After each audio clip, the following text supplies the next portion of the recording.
What's good, guys? This is Vahography. I'm Vahagan, your rock and roll photographer. Are you looking for an inexpensive 300mm f4 Nikon lens? Well, in this video, we're gonna review one. Check it out.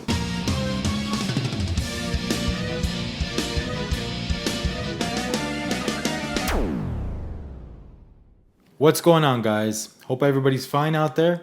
In this video, I'm going to review the Nikon 300mm AF f4 lens. When I talk about inexpensive, I mean cheap, monetary wise. You can pick this guy up right now for less than $300 used. I got mine for about $275 on Craigslist. In this video, I will share some images that I shot in the past with this lens. We'll also go out, we'll take some sample images with this lens. I'll show you guys, let you guys see what you guys think. Like I said, I picked this guy up for about $275, $280, and I'm very happy with the results. For the price I paid, you really can't complain. This lens came out in 1987 and it sold through 2000, so about 13 years. And then after the year 2000, Nikon introduced the AFS version of this lens, the f4, and currently we have the 300mm f4 EPF lens, which is the current model of this lens, and the size of that lens will surprise you. I haven't tested out the current 300mm, but from the pictures and the videos, the size of that lens is approximately the same size as a 24-70 lens, which is simply amazing. But if you guys want to send me one to test out and to review, go for it. You know where to find me. But the goal of this video today is to talk about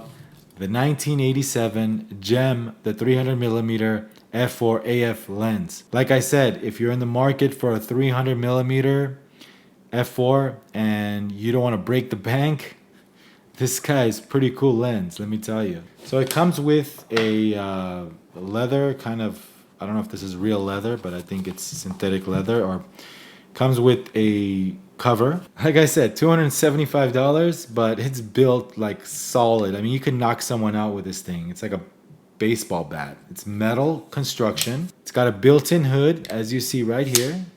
Opens and closes. And it's got a switch right over here, which controls your manual and autofocus modes. So this lens is special. This lens has a filter tray actually right on top where you spin it off, and it holds 39mm filters. I happen to have the L37C on here. I think it's a clear UV filter, and the filter goes right on the top of the lens here. The badge right in front here, Nikon ED AF NIKKOR 300mm f4, made in Japan. Yes. Just like any other Nikon lenses from the past, if you're familiar with the AFD lenses, the aperture ring is right here and it's controlled by a lock switch. You press it and then you can manually control the aperture from f4 all the way down to f32. I have it on the f32 dial, which is orange, and I just lock it right into place. I can control my aperture settings on camera. So this lens will autofocus just fine on your DSLR with autofocus motors. Again, the focus is not quiet, which I'll mount this thing in a second and I'll let you listen to it. Another feature this thing has a little dial right in front of the lens here. Modern lenses have a switch if you want the range of focus to be full or halfway. This has a little dial, so you loosen the dial and you set it to where you want the focus to be limited. You gotta align the little dot to the full position. Old school, guys. It's got a tripod collar, which you can mount the tripod, take vertical or horizontal shots by loosening this dial right here, just like any other telephoto lens. So back then in the late 80s and 90s, digital cameras weren't a thing. So all the film shooters, Nikon film shooters with their f3s, f4 bodies, were using this lens, 300mm f4 lens. But today we're gonna mount it on a modern DSLR digital camera. We're going to take some shots and I'll let you see the samples, the results we get with this lens. And now I just want to go over briefly some detailed specs of this lens right here, right now. Check it out. If you're shooting 300mm very seldomly, like maybe once a month or twice a month, the cost of this lens alone is a really good reason to get one.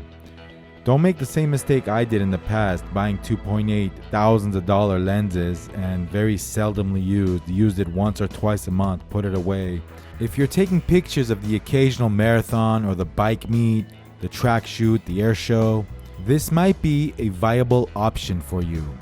This lens produces professional results, as I'll show you a little bit later in this video. That being said, if you're scheduled to shoot concerts, sports, and you're doing this all the time on a consistent basis, you might want to choose something more modern, something faster, like a 2.8 300mm.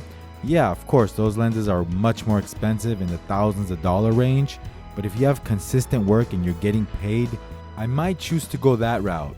However, let me add something else to that. If you have work a couple of times a month, you might want to look into renting your lenses as well. Like I said, renting might be just the option for you. But like I said, back to this lens, the reason why I'm making this video once again is to show you guys for just a couple of $100, you can achieve those $3,000, $4,000, $5,000 lens results with this lens if you know what you're doing. Practice makes perfect. You're not going to get it right the first time. Take your time, have patience. You'll see that you'll get better with every picture that you take with this fantastic lens. Alright guys, so I just picked up my DSLR here and we're gonna mount this big boy. It's not that light of a lens. Like I said, it's a metal construction, so alright. So yeah, I really like the way it feels, camera lens combination here, mounted on a Nikon D4.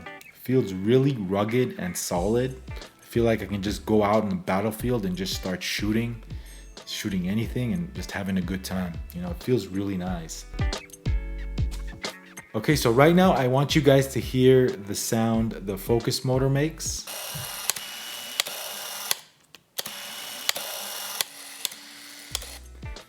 Yeah, guys, like I said, it's not gonna break any speed records. Focus is not fast. It's not slow, but it's not fast. But for what it is and for the money, I'd take this any day. I mean, but right now I want to share a few photos that I took with this lens when I just got it a couple of years ago.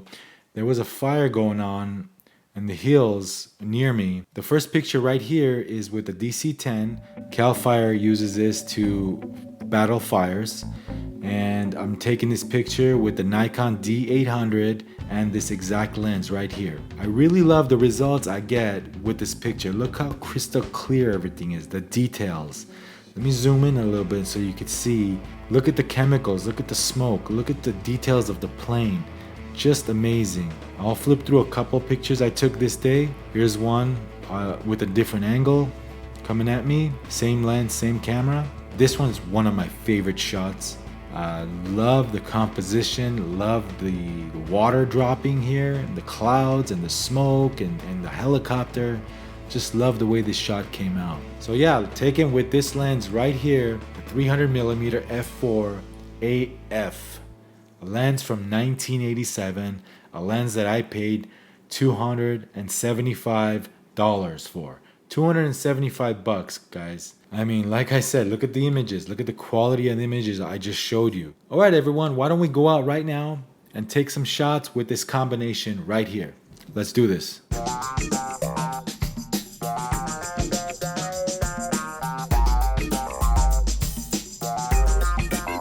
Looks like a pretty cool location to shoot. Okay, let's grab the camera and let's rock and roll. Got the camera.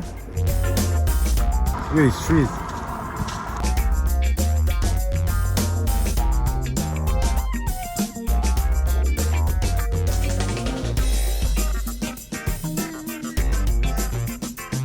Rock and roll. Back in 87, the early 90s, what VR, what image stabilization?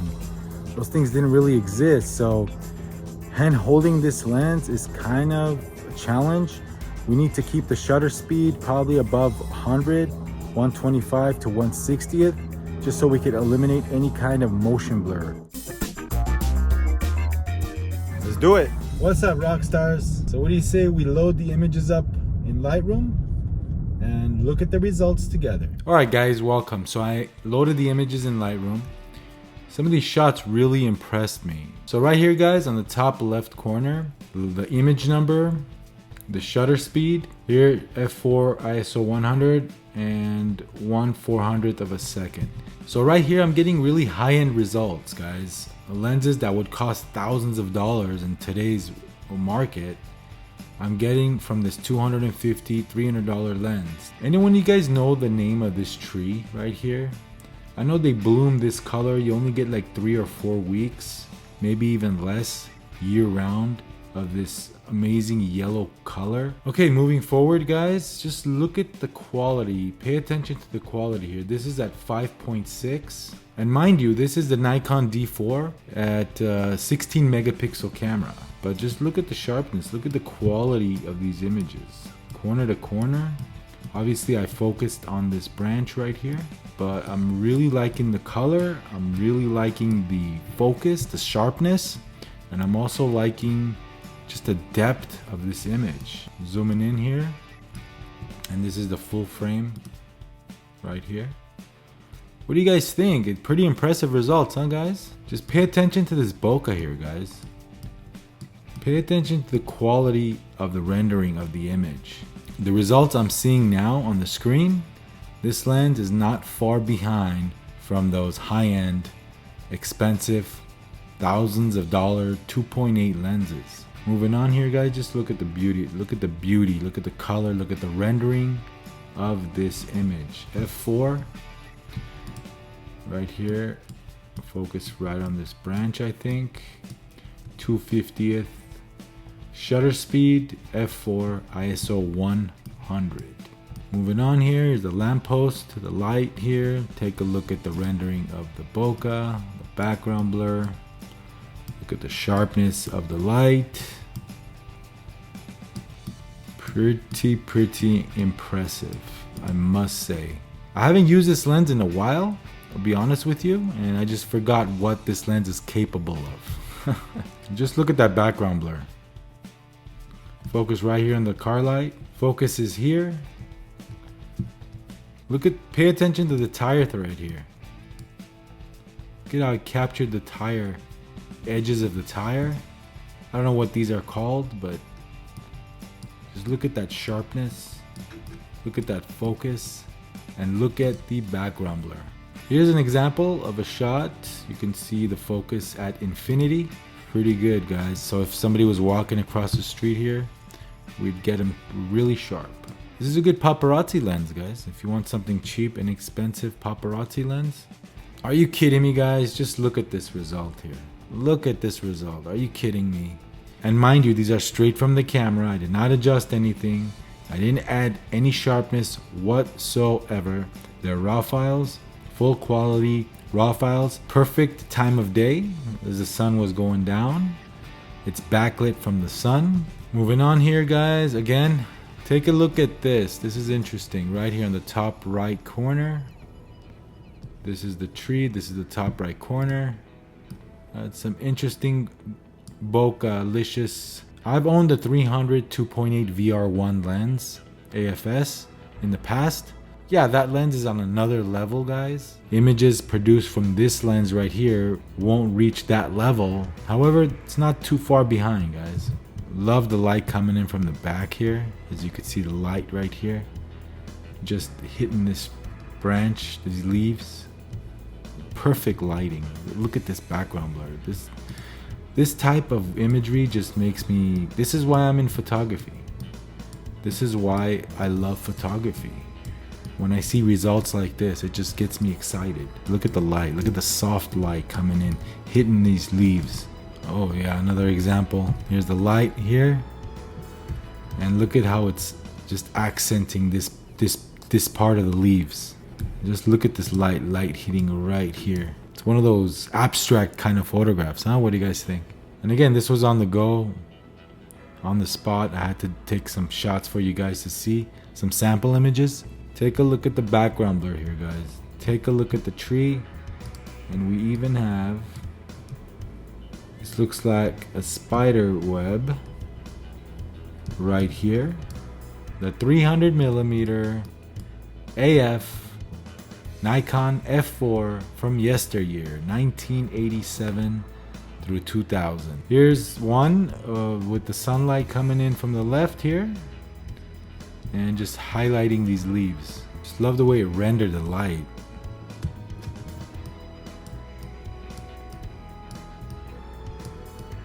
Pretty good, guys. I'm impressed. Maybe I should start using this lens more often. I mean, this thing's been in my closet. Look at that, guys. Just look at the light coming in here. And look at the sharpness. And the background blur. If you guys own a 2.8, one of those exotic prime long lenses, you guys know what high-end bokeh means. I'm talking about 200 f2, 300 2.8, 400 2.8, 500 f4, and this bokeh is like butter. I found two bicyclists, two groups.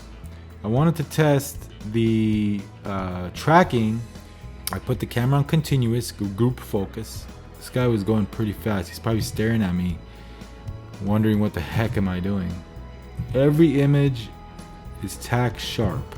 I didn't miss once. Continuous focus. Look at every image is a winner.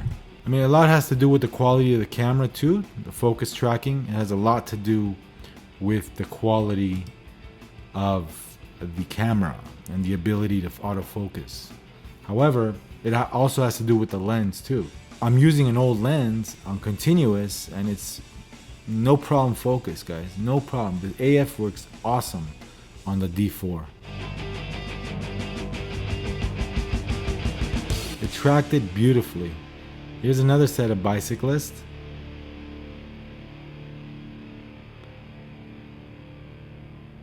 Oh yeah, it tracked it beautifully. So yeah, every image is spot on in focus. Pretty impressive results, guys. What do you guys think? Leave a comment down below.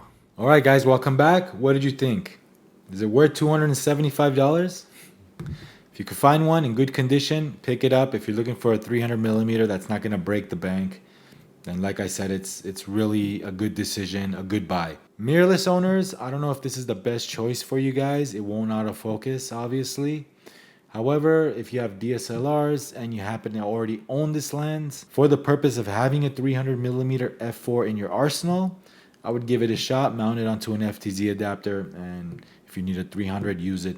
But if I have mirrorless cameras, I wouldn't go for this lens. There are other lenses you could pick up for the Z camera to achieve the 300mm focal length, and I would pretty much save your money and buy a Z mount lens, maybe a zoom lens. For DSLR users all day long, it's a good buy. The current 300mm f4, which is the PLE lens, I haven't played with it yet, so I can't comment on it too much, but what I've seen, amazing lens, the size, the weight, really good quality lens. However, that's gonna set you back about $1,400 to $1,600. That's a big chunk of change for an f4 lens. I don't know if you want to spend the money. However, for the size and weight alone and the quality of the images produced from that PL lens, I might consider it. Obviously, when you talk 2.8, 300, the prices go way up from there.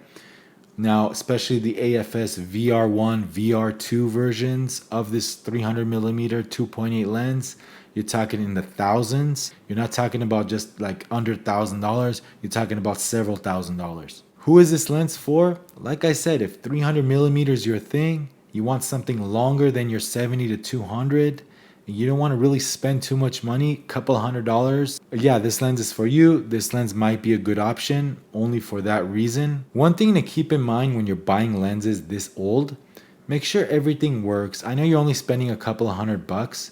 However, you know, you don't want to, at the end of the day, buy a paperweight. Yeah, just make sure. I mean, obviously you're going to have some dust in the lens inside. There's nothing you can do about that unless you know what you're doing to disassemble the lens and to clean it out. Make sure there's no fungus growing and, you know, stuff like that. Leave me a comment down below if you own this lens or what you think of this lens, the pictures you've taken, and, you know, how much you bought it for and how long you owned it. I'd like to read that. If you like videos like this, camera reviews, lens reviews, all things photography, photography business tips, you name it, like and subscribe to Vahography.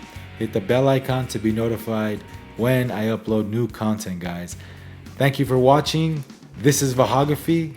I'm Vahagan, your rock and roll photographer, and we'll see you on the next video. And remember, rock and roll.